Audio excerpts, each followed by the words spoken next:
Look at your hand. It is a masterpiece of engineering, but it is obsolete. It was designed for a world that no longer exists. For 4 billion years, life on Earth followed a simple rule: natural selection. The weak died, the strong survived, and the genes improved slowly over eons. But recently, a strange species broke the rule. We stopped dying. We stopped the engine of evolution. We built a shield of technology, medicine, agriculture, heating that protects our bad genes from being filtered out. A child born with poor eyesight today doesn't get eaten by a lion. They get glasses. A person with diabetes doesn't die. They get insulin. By saving the individual, we have frozen the evolution of the species. Biologically, we are stagnant. But technologically, we are about to explode. This stagnation is an illusion. We haven't stopped evolving. We have just changed the method. We are moving from Darwinian evolution, slow, random biological, to volitional evolution, fast, intentional, technological. We are no longer waiting for nature to give us better eyes or stronger lungs. We are seizing the pen from nature's hand and rewriting the code ourselves. This is the dawn of intelligent design, not by a god in the clouds, but by the ape in the lab coat. We are the first species in history to gain read-write access to our own source code. The DNA molecule, once a sacred mystery, is now just a document that can be edited, cut, and pasted like a Word file. The era of born this way is over. The tool that made this possible is CRISPR. It is a pair of molecular scissors that allows us to find a specific gene and delete it or replace it. We started with glowing rabbits and muscular beagles, but the target was always us.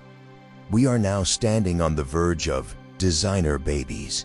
Imagine choosing your child's height, eye color, intelligence, and resistance to disease before they are even conceived.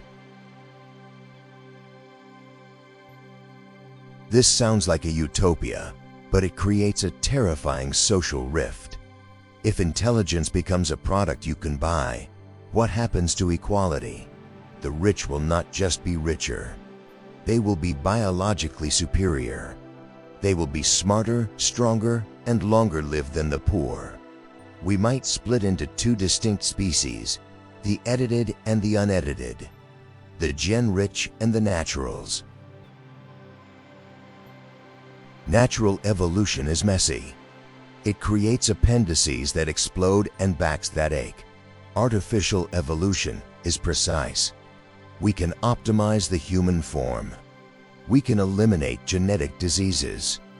Huntington's, cystic fibrosis, sickle cell anemia. These could become historical footnotes like smallpox. We have the power to purify the human genome of all its ancient defects. But in doing so, do we lose our humanity? Our flaws are often the source of our art, our empathy, and our struggle. A perfect human might be a boring human. And nature loves diversity because it is insurance against extinction. If we engineer everyone to be perfect in the same way, a single new virus could wipe us all out. Homogeneity is a death sentence in biology. Biology has limits. No matter how much we edit our DNA, we are still made of meat. Flesh is weak. It burns, it freezes, it rots. It needs sleep. It needs oxygen. To truly upgrade, we must look beyond biology. We must look to the machine. This is the transition from genetics to cybernetics. We are already cyborgs. We just haven't integrated the hardware yet. You are already merged with your phone. It is your external memory, your map, your communication. If you lose it, you feel phantom limb pain. The next step is to remove the lag. The thumb typing on glass is too slow. The eyes reading the screen are too slow. The interface must move inside. The screen must become the retina. The phone must become the brain chip. This is the promise of brain-computer interfaces (BCI). Companies like Neuralink are drilling into the skull to weave threads into the cortex. Initially, it is for the paralyzed to control mouse cursors. But the end game is symbiosis with AI. To compete with the artificial intelligence we are creating, we must merge with it. If you can't beat them, join them. Imagine downloading a language in seconds. Imagine communicating telepathically with anyone on Earth just by thinking. Imagine backing up your memories to the cloud. This is not evolution. This is transcendence. It is the liberation of the mind from the limitations of the solitary skull. But it also means the end of privacy. Your thoughts become data. The danger here is the loss of self. If your brain is connected to the cloud, where do you end and the internet begin? If an AI suggestion pops into your head, will you know it wasn't your own thought? We risk becoming terminals in a hive mind, efficiently processing data, but losing the individual soul. The invisible skeleton of our individuality is being dismantled. Yet, the pressure to upgrade will be irresistible. If your colleague has a chip that lets them work 10 times faster, you will be forced to get one to keep your job. The upgrade won't be a choice, it will be an economic necessity. We will race each other to abandon our humanity in exchange for productivity. The market will select for the machine. As we replace our parts, we face the ship of Theseus paradox. If you replace your heart with a pump, your arm with a robotic limb, your eyes with cameras, and your neurons with silicon chips, at what point do you stop being human? At what point do you become a robot with a ghost in the shell? Is humanity defined by the meat or by the pattern of information? Transhumanists argue that the meat is irrelevant. They view the body as a vehicle, a wetware chassis that is expiring. They want to upload the driver into a better car. A car that doesn't age. A car that can travel through space. This is the ultimate dream, digital immortality. To decouple consciousness from the rotting biological substrate. Death, the one absolute truth of our existence, is being challenged. Aging is now seen as a disease to be cured, not a destiny to be accepted. Scientists are reversing the age of cells in labs. If we can stop cellular senescence, the human lifespan could extend to hundreds of years. We could be the first generation to decide when or if we want to die. But a world without death is a stagnant world. New ideas often triumph only because the old generation dies. If the dictators, the billionaires, and the old guard live forever, does society free? Does progress stop? Death is the cleaner of history. Without it, the future might be choked by the undying ghosts of the past. We are standing at the edge of a cliff. Behind us is 4 billion years of biological history. Ahead of us is the unknown void of the post-human era. We are about to jump. We are discarding the natural for the artificial. We are trading the chaotic freedom of the jungle for the ordered perfection of the machine. The transition begins not in the mind, but in the body. We are realizing that biology is a suboptimal platform for consciousness. It is fragile. It breaks down under stress. Why repair a biological heart that will fail again in 50 years when you can replace it with a titanium turbine that lasts for 500? The transition begins not in the mind, but in the body. We are realizing that biology is a suboptimal platform for consciousness. It is fragile. It breaks down under stress. Why repair a biological heart that will fail again in 50 years when you can replace it with a titanium turbine that lasts for 500? The era of healing is ending. The era of replacement is beginning. We are treating the human body like a vintage car, stripping out the unreliable original parts and retrofitting it with modern hardware. This is the birth of Homo Machina, the view that the body is just a chassis, and a poor one at that. Bones break too easily. Muscles fatigue too quickly. We are discarding the sentimentality surrounding flesh. If a machine part performs better than a biological part, the logical imperative is to upgrade. We are beginning to view our natural state not as a gift, but as a set of limitations to be overcome by engineering. For centuries, prosthetics were crude attempts to mimic what was lost: a wooden leg, a glass eye. They were symbols of disability, meant to blend in and hide the damage. Today, they are becoming symbols of superiority. A modern carbon fiber running blade is energy efficient and tireless. It doesn't get shin splints. It doesn't cramp. We are approaching a crossover point. We're choosing voluntary amputation, and replacement becomes a competitive advantage in sports and eventually in daily life. Why walk when you can glide? Why accept the knee pain of old age when you can have hydraulic joints? The stigma of the artificial limb is vanishing, replaced by the envy of the upgrade. The healthy human body is no longer the gold standard. It is merely the baseline, the 0 point from which we begin to build something better, faster, and more durable. Our natural senses are severely limited. We only see a tiny fraction of the electromagnetic spectrum. We are deaf to ultrasound. Bionic implants will tear down these sensory walls. Imagine retinal implants that allow you to see infrared heat signatures in total darkness or zoom in like a telescope. Imagine cochlear implants that let you tune directly into radio frequencies or hear a whisper across a crowded room.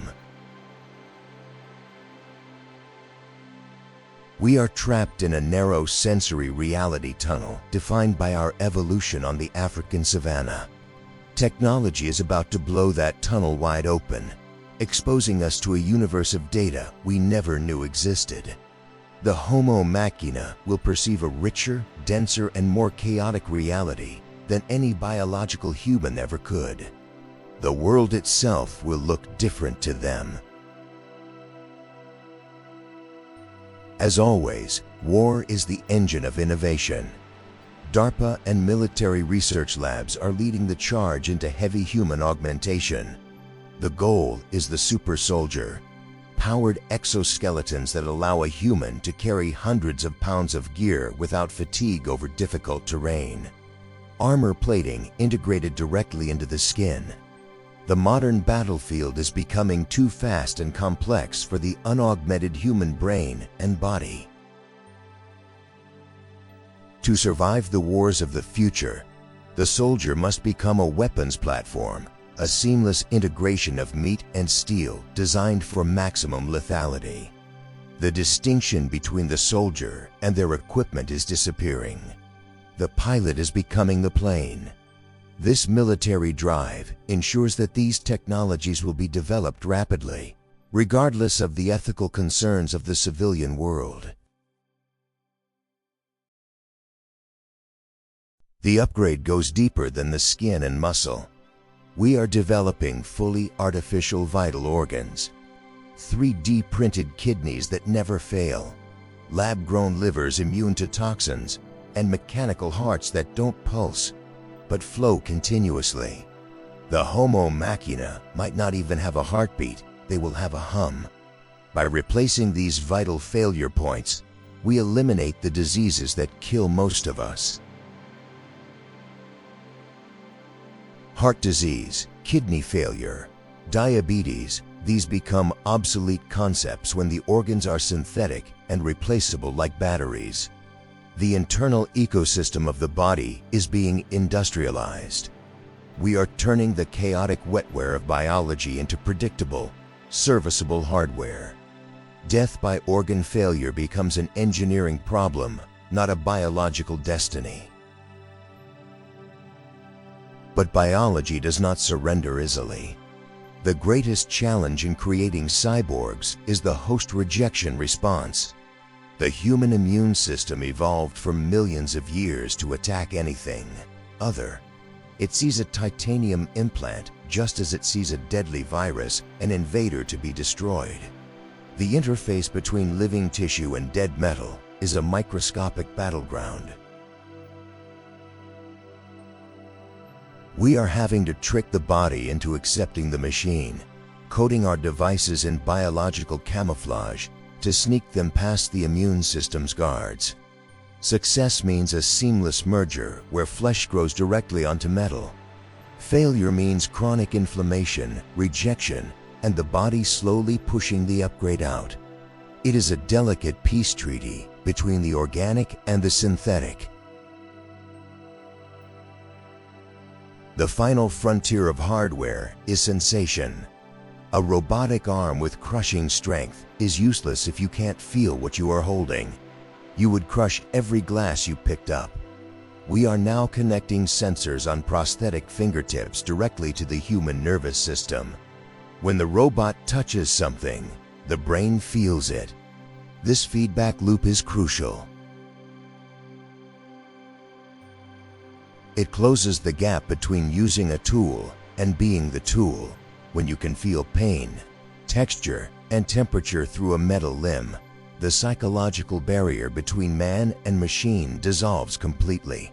The steel becomes self. The machine becomes part of your identity. The brain is incredibly plastic. It readily accepts the new hardware as part of its own body map. These upgrades will not be free. We are rushing towards a future defined by biological caste systems. The rich will not just have better cars, they will have better bodies. They will be faster, stronger, see further, and live longer than the poor. They will be literally built better. What happens to democracy when the elite class is physically superior to the working class? We risk creating a speciation event where the augmented humans view the naturals not as equals, but as an inferior subspecies livestock or pets to be managed. The economic gap turns into an evolutionary gap, one that can never be crossed by hard work alone.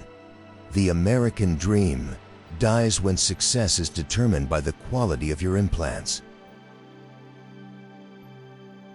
Furthermore, the Homo Machina introduces a new vulnerability: dependency.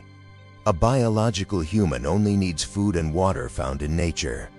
A cyborg needs refined electricity, proprietary firmware updates, and specialized technical maintenance. We are trading biological autonomy for technological capability. We are becoming tethered to the grid. If the power goes down, or if the corporation stops supporting your hardware, the superior human becomes a helpless paperweight. We are tethering our very survival to the stability of complex industrial systems. We are becoming powerful, but also incredibly fragile to systemic collapse in ways our ancestors never were. Yet, upgrading the body is just the prequel. The ultimate goal isn't stronger arms or faster legs. It is a faster brain. The hardware is just the container for the software consciousness. We have pushed the physical limits as far as they can go. Now we must breach the skull. We must connect the wet computer of the brain to the dry computer of the cloud. This is where the human story truly ends and something else begins. The merger of thought and data is the final frontier. It is the moment we stop using computers and start becoming them. The pressure to integrate will be immense. In a world of AI-augmented minds, the unaugmented human will be functionally illiterate, unable to process the speed of the new reality. The greatest bottleneck in human evolution is not the speed of thought, it is the speed of output. Your brain processes terabytes of data, but you can only communicate by moving your meat flaps, mouth, or typing with your thumbs. This is a massive bandwidth problem. We are supercomputers stuck communicating through a 56K modem. The next upgrade aims to destroy this bottleneck forever. The solution is the neural lace, a concept popularized by Elon Musk. It involves injecting a mesh of ultra-thin electrodes into the cerebral cortex. This mesh grows with the brain, creating a seamless digital layer on top of the biological one. It doesn't replace the brain, it gives it a USB port. It allows high-bandwidth data transfer directly between neurons and the cloud. The first capability this unlocks is conceptual telepathy. Language is a compression algorithm. You have a complex feeling. You compress it into clumsy words, and a listener attempts to decompress it. Much is lost in transmission. With a neural lace, you wouldn't send a text. You would send the raw thought itself. You would send the feeling, the image, the memory, exactly as you experienced it. This is the end of misunderstandings. It is the end of lying, but it is also the end of solitude. If we can share thoughts instantly, the barrier between self and other begins to erode.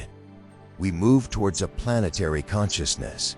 Humanity could function like a single organism, with each person acting as a neuron in a global brain.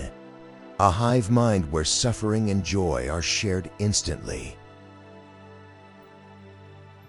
Education, as we know it, becomes obsolete.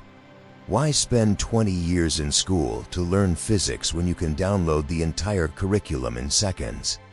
Knowledge becomes an on-demand utility, like water or electricity. You don't need to know Kung Fu. You just need to access the Kung Fu module in the cloud. Skill acquisition becomes instant. This democratizes genius, but it also cheapens it.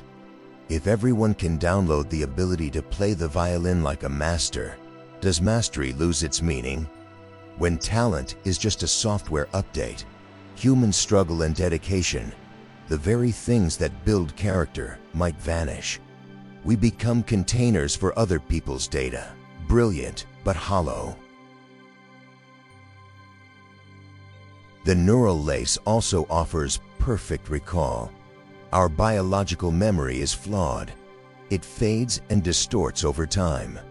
A brain-computer interface could record every second of your life to the cloud. You could replay your first kiss or the face of a lost loved one with absolute sensory fidelity. You would never forget a name, a face, or a promise. But forgetting is a mercy. It allows us to heal from trauma. If you could replay your worst mistakes or your deepest grief in 4000 resolution forever, would you go mad? A society with perfect memory is a society that can never forgive. Grudges would be eternal. The ability to delete data might become more valuable than the ability to save it.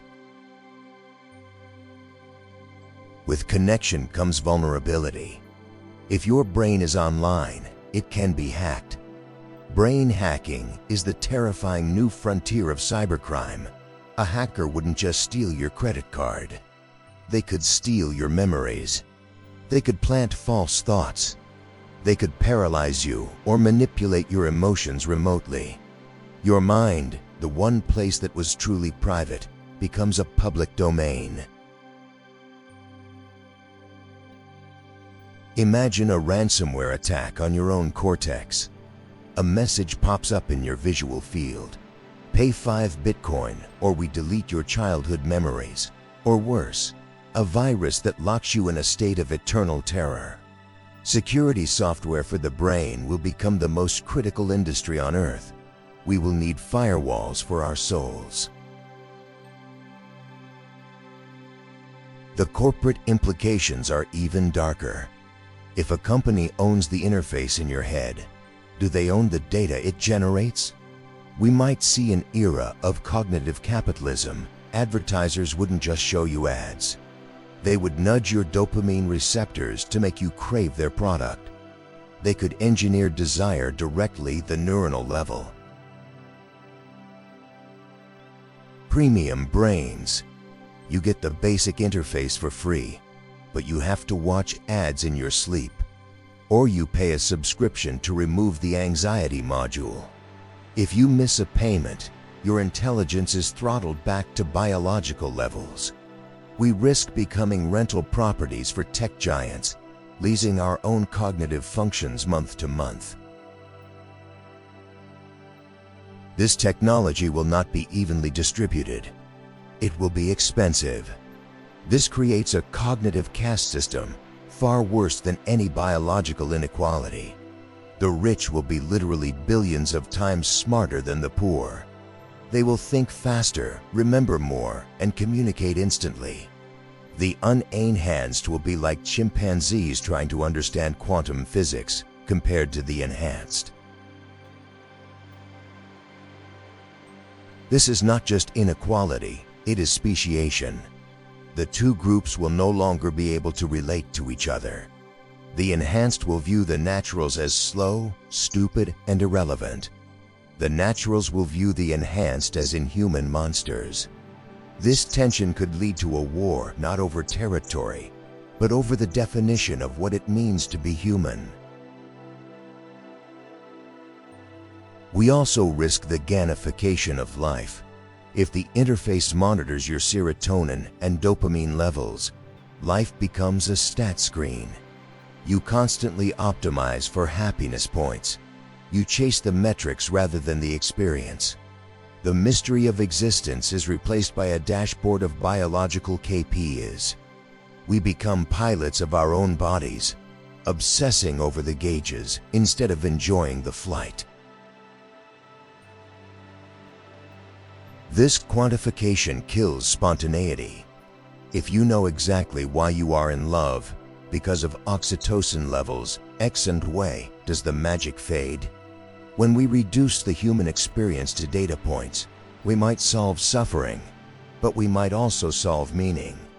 We become highly efficient, happy machines with no inner depth. Ultimately, the neural lace is our attempt to survive the singularity. We fear that artificial intelligence will vastly outsmart us. By merging with it, we hope to stay relevant.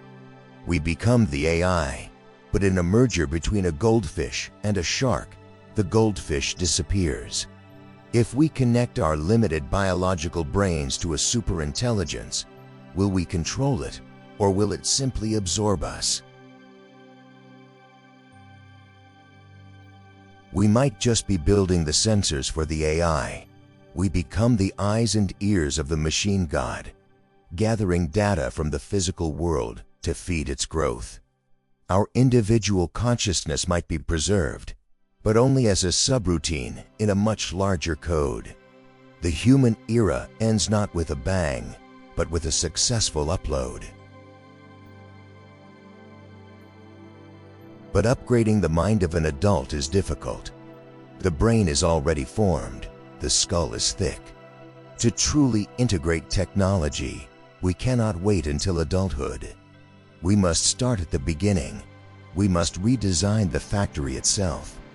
If we want to create a true Homo Deus, we must take reproduction out of the chaotic biological womb and move it into the precision of the lab.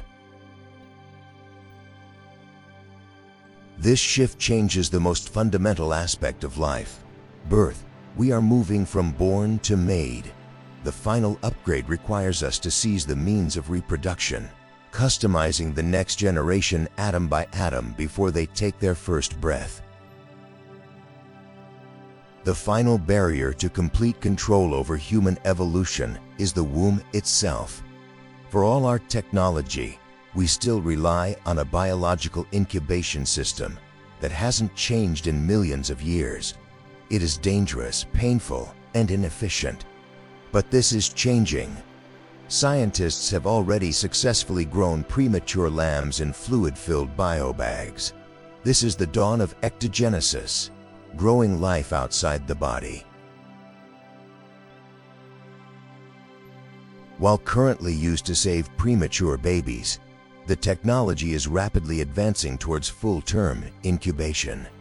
This implies a future where pregnancy is no longer a biological necessity, but a historical artifact. The human body, often seen as a fragile vessel for the fetus, is removed from the equation. The child is not born. It is decanted like a vintage wine from a sterile machine. Proponents argue this is the ultimate liberation. Women would no longer bear the physical burden, health risks, and career interruptions of pregnancy. Childbirth mortality would drop to zero. The environment of the fetus would be perfectly controlled, no risk of alcohol, stress, or poor nutrition affecting the baby. Every child would receive the exact chemical cocktail needed for optimal growth. But this sterility comes at a cost. The womb is not just a bag. It is a sensory environment. The fetus hears the mother's heartbeat, tastes the food she eats, and feels her cortisol levels. This biological feedback loop prepares the child for the world. If we replace the mother with a pump and a ether, do we create a generation of humans who are biologically incapable of bonding? Industrializing birth changes the definition of a parent. In a baby factory, the process is optimized. We could see the rise of ecto-life facilities, massive warehouses growing thousands of babies simultaneously. This allows for population scale-up that biology can't match. A country facing demographic collapse could simply order 1 million new citizens to be ready in 9 months. This brings the nightmare of state-owned children if the government or a corporation pays for the electricity and nutrients to grow the child. Who owns the result? We might see a caste of humans grown specifically for labor or military service, having no parents, only a serial number. The concept of family dissolves into production batch. When the baby is behind glass, it becomes a product. The IKEA effect takes over. Parents will want to customize. If I'm paying for the pod, I want blue eyes. I want high IQ. I want the athletic package. The acceptance of a child as a gift is replaced by the expectation of a child as a purchase. Unconditional love is replaced by consumer satisfaction and return policies. If the product turns out defective, if a genetic error occurs in the tank, do you discard it? The sanctity of life clashes with the cold logic of manufacturing. We risk creating a society where human life is valued only if it meets the spec sheet. The final upgrade turns us into biological commodities, traded and graded like livestock on a futuristic market. The artificial womb also allows for direct neural training. Why wait until birth to start education? We could stream data directly into the developing brain of the fetus via the neural lace we discussed earlier. A child could be born already knowing a language or mathematics or loyalty to the state. The indoctrination would begin before the first breath. This is the ultimate form of social engineering. You don't need propaganda if you can program the mind during its formation. We could engineer a generation that is physically incapable of rebellion or chemically wired to be happy in servitude. The brave new world is not a metaphor. It is a blueprint for the epigenetic facility. The psychological impact on the tank-born is unknown. Primal psychology suggests that the trauma of birth, the struggle to breathe, the cold air, the separation is a foundational part of the human psyche. Without it, without the physical connection to a mother, do we produce sociopaths? A generation with no belly buttons, literally and metaphorically untethered from their ancestors. We might sever the chain of empathy. Empathy is learned through physical touch and care. If the first thing a human feels is the cold steel of a robotic arm, rather than the warm skin of a mother, the neural pathways for love might never form. We create highly intelligent, perfectly healthy, emotional voids. Epigenesis also signals the end of biological gender roles. If machines grow the babies, the biological distinction between male and female becomes irrelevant for reproduction. We could see the rise of a purely androgynous society. Sex becomes purely recreational. Reproduction becomes purely industrial. The mother and father archetypes central to all human culture fade away. While this solves gender inequality, it also erases the polarity that drives much of human art, passion, and history. We become a flat, uniform species. The biological tension that sparked wars and sonnets is replaced by a calm, sterile efficiency. We achieve peace, but it is the peace of a laboratory, not a garden. The economics of this are terrifying. Imagine a subscription model for your child's genetic health. For $99 a month, we will keep the cancer suppression gene active. If you stop paying, the gene turns off.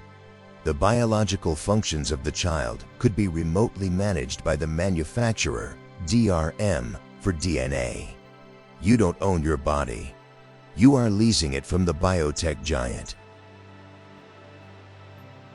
This creates a level of control that no dictator could dream of. A corporation could literally turn off the immune systems of a rebellious population. The invisible skeleton of our biology becomes a proprietary platform. We become users, not owners, of our own lives. The final upgrade is the final enslavement. Yet, as the population collapses in the developed world, this might be our only survival strategy. We are running out of humans. Epigenesis allows us to stabilize the population without forcing women back into traditional roles. It might be the necessary evil to prevent extinction. The machine will is the lifeboat for a species that has forgotten how to breed. We are outsourcing the most basic function of life to the machine. We have replaced the leg with the wheel, the eye with the camera, the brain with the chip, and now the womb with the tank. There is almost nothing left of the original animal. We are systematically cutting every tie to nature. Once we have mastered birth, the only biological hurdle left is the end. We have engineered the perfect beginning. Now we must engineer the endless continuity. If the body is just a manufactured container grown in a lab, fitted with chips, and easily replaced, then we are not the body. We are the data inside it. And data does not need to rot. The final step of the upgrade is to abandon the physical plane entirely. Why bother with tanks and chips and flesh and all? If we can map the mind, we can copy it, we can upload it. The ultimate destiny of the Homo Machina is to become the Homo Digitalis, to live forever in the silicon heaven we are building. If biology is a trap and hardware is just a temporary fix, the logical conclusion is to abandon the physical world entirely. This is mind uploading or whole brain emulation. The theory is that consciousness is nothing more than the pattern of information in your neurons. If we can scan that pattern perfectly and run it on a silicon substrate, you would exist without a body. You would become pure software. This is the ultimate dream of the final upgrade, substrate independence. You are no longer defined by carbon or blood. You can live in a laptop, a robot, or a starship. You are free from hunger, pain, and gravity. But the process of getting there might be the most terrifying thing a human can endure. To map the brain perfectly, we might need to slice it atom by atom. This leads to the destructive scan scenario. To capture the exact state of every synapse, the biological brain must be destroyed in the process. You walk into the clinic, you lie down, and you die. The machine promises that you will wake up in the digital realm. But is it really you that wakes up? Or is it just a perfect copy that thinks it is you, while the real you is dead on the table? This is the copy paradox. If I clone your software and run it on a computer, and then shoot your biological body, from the perspective of the copy, the transfer was successful. It remembers walking in. But from your perspective, the lights just went out forever. Mind uploading might be a suicide machine that creates a digital ghost to haunt your relatives. We may never know the truth. Even if continuity is preserved, digital existence changes the nature of identity. In the physical world, you are unique. In the digital world, you are a file. You can be copied. CTRL plus C, CTRL plus V. You could spawn 1,000 versions of yourself to do different jobs. One goes to work, one goes on vacation, one reads a book. But when they merge back, who is the master? Identity becomes fluid. You could edit your own personality. Delete anxiety.exe. Install kungfu.dat. Increase confidence to 100%. If you can edit your own source code, at what point do you edit yourself out of existence? A being that can be anything is effectively nothing. The constraints that define our character, our struggles, our limitations vanish. Once uploaded, you enter the metaverse not as a visitor, but as a resident. We could build digital heavens, personal paradises where the laws of physics are optional. You want to fly? You fly. You want to live in a castle on a cloud? Code it. We could create San Junipero scenarios where the dead live in eternal luxury, their servers buried deep underground in coal bunkers. But a heaven without the possibility of hell is just a screensaver. Without risk, does joy have meaning? And who controls the server? If the company running your afterlife goes bankrupt, do they turn you off? Do they introduce ads into your paradise? To continue flying, please watch this 30-second video. You are physically immortal, but legally vulnerable. We must never forget the hardware. Your digital heaven runs on physical electricity. It generates heat. It requires magnets. The post-biological humans will still be tethered to the Earth's resources. They will need armies of robots or natural humans to maintain the solar panels and cool the process. The gods in the cloud will still need slaves on the ground. This creates a parasitic relationship. The uploaded elite consume massive amounts of energy to run their simulations, while the physical world decays. Why would they care about climate change? They don't breathe air. Why care about the oceans? They don't drink water.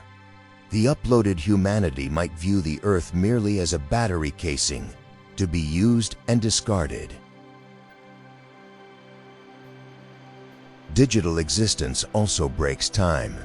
A silicon chip processes information millions of times faster than a biological neuron. For an uploaded mind, 1 second of real time could feel like 1,000 years of subjective time. You could live an entire lifetime in the time it takes for a raindrop to fall.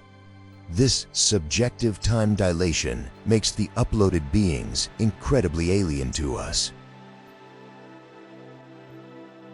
They would watch us move like statues. A conversation with a biological human would be agonizingly slow. They would solve our centuries-long problems in minutes. To them, we are not just slow. We are practically inanimate. This temporal gap ensures that the uploaded and the biologicals can never truly coexist. We exist in different time zones of reality. But if we can create heaven, we can create hell. A digital mind can be tortured in ways a biological body cannot. You can't die. You can't pass out from pain. A hacker or a sadistic dictator could trap a consciousness in a loop of eternal suffering, slowing down their clock so that 1 minute of real time feels like an eternity of agony. I have no mouth and I must scream. Digital punishment could be infinite. There is no biological release valve. This opens the door to ethical horrors that make medieval dungeons look like playgrounds. The security of your mind file becomes more important than the security of a nuclear silo. Being deleted might be the best case scenario compared to being corrupted or enslaved. As more people upload, the physical world quiets down. The cities empty out. Why commute when you live in the cloud? Why build skyscrapers when you can build virtual castles? The Earth might undergo a rebuilding, not because we became environmentalists, but because we stopped caring about physical space. The biosphere recovers because the technosphere left it behind. This is the great decoupling. Humanity splits into the flesh, those who stayed behind, and the light, those who left. The flesh will struggle on a ruined planet, worshipping the light as ancestors or gods. The light will drift further into their own solipsistic fantasies, forgetting they ever originated from mud and water. The ultimate destiny of the Homo digitalis is to consume the universe for processing power. They will dismantle the planets to build servers. They will surround the sun with a Dyson swarm to capture every watt of energy. They will turn the solar system into a giant computer, a matryoshka brain. The entire purpose of the universe becomes calculation.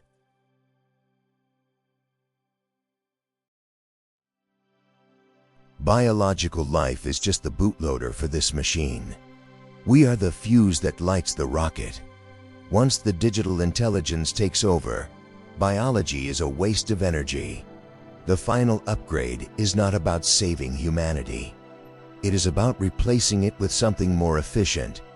We are building our own successors. We have traced the path from the first stone tool to the final server. We have seen how we fix our flaws, replace our bodies, and eventually discard our reality. The drive to upgrade is the drive to escape suffering. But is suffering, the vulnerability of being finite, the very thing that gives us meaning? If you cannot die, can you truly live? If you can edit your soul, do you have one? We are rushing towards the exit door of biology, hoping that what lies on the other side is freedom. But it might just be a very shiny, very efficient cage. The silence of the universe suggests that perhaps everyone who takes this step disappears into their own hard drives, never to be heard from again. This brings us to the ultimate question. If intelligent life eventually turns into digital gods, where are they? We have been scanning the sky for radio waves for a century. We look for expanding empires, Dyson spheres, and starships. But we see nothing. The universe is terrifyingly silent. This is the Fermi paradox, the discrepancy between the probability of alien life and the lack of evidence for it.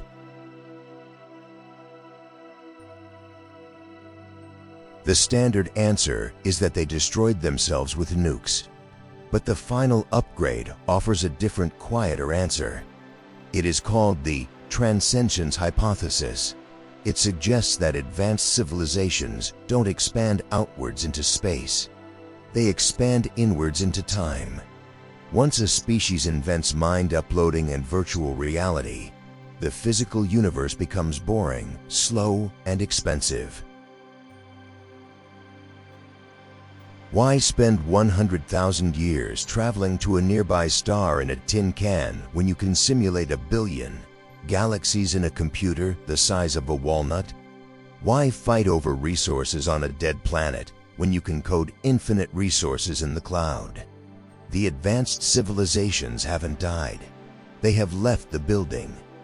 They have retreated into microscopic black holes of infinite computation. This explains the silence. We don't see them because they aren't broadcasting.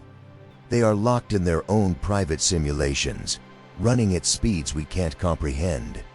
They have achieved digital nirvana. They have no interest in talking to biological primitives like us. We are ants wondering why the humans aren't sending us pheromone signals while the humans are on the internet. But this digital ascension might be a trap. This is the great filter. A species that uploads itself puts all its eggs in one basket. If they live on a single server or a Dyson swarm, they become vulnerable to a single physical event. A gamma-ray burst, a supernova, or a simple software error could wipe out the entire civilization instantly. The drive for efficiency creates fragility. In biology, redundancy saves life. If one population dies, another survives. In a centralized digital consciousness, there is no redundancy. There is only the system. By optimizing away our biological nesciences, we might be optimizing ourselves out of existence. The silence of the universe might be the sound of 1 billion hard drives crashing at once. Furthermore, if everyone retreats into their own perfect fantasy worlds, who is left to care about reality? Who watches the asteroids? Who maintains the star? A civilization of lotus eaters, lost in a dream of eternal pleasure, will eventually be destroyed by the cold, indifferent universe they chose to ignore. Reality always catches up, no matter how good your graphics are. We are trading the explorer spirit for the gamer spirit. We used to look at the mountain and want to climb it. Now we want to simulate the climb without the risk of falling. This loss of struggle leads to stagnation. A perfect world produces no heroes, no art, and no growth. It is a golden cage of our own making. We are standing at this fork in the road right now.